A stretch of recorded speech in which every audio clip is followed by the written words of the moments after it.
A new report has revealed shocking levels of dangerous heavy metals in baby food, and FDA has been asleep at the wheel as usual.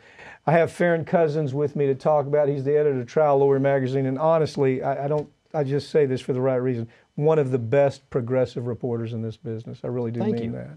Farron, I looked at this story and I wasn't all that surprised.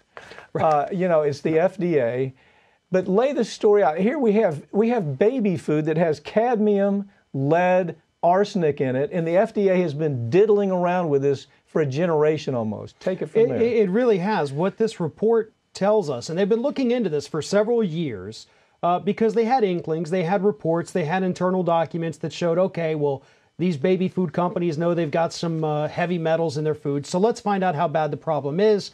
They didn't compel any of these companies to cooperate, which is a big, big misstep, by the way. Mm-hmm. But then we find out not only are there shocking levels, I mean, we're talking about hundreds of parts per billion more than what would be considered safe, but the FDA also has no limits. There's no limits on most baby foods. That's the problem.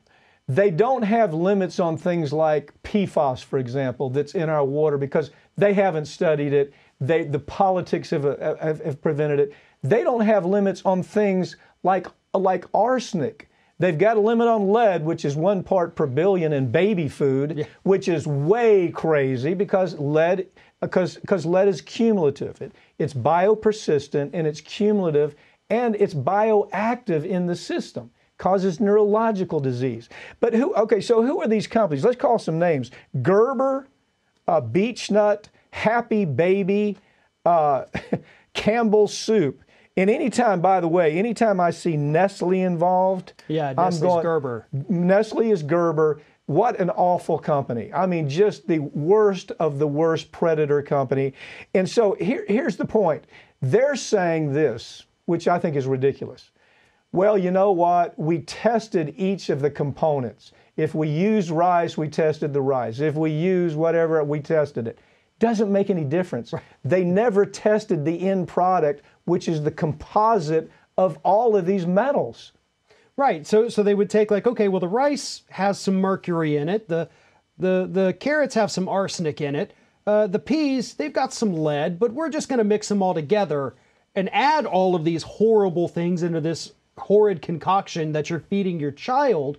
We're not going to tell you about it. The FDA doesn't care about it. And it took Congress to finally say, hey, companies, would you be willing to hand over your studies? You don't have to if you don't want to. Yeah. This is systemic failures across the board. Yeah, please do it voluntarily. Right. You understand they do the same thing with the pharmaceutical industry. Yeah. Please, would you please give us this information? This is what they're doing here. Now, just to give you a sense of it, okay, Beechnut, 800 parts per billion in lead. 800 parts per billion. 300 parts per billion of cadmium. Now, it doesn't take a rocket scientist to understand. Go Google it.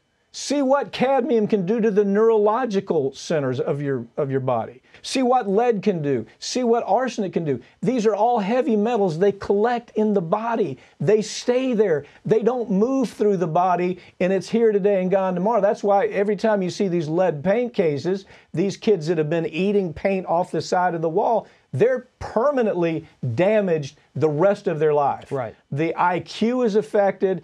They develop Asperger's disease, things that look like autism.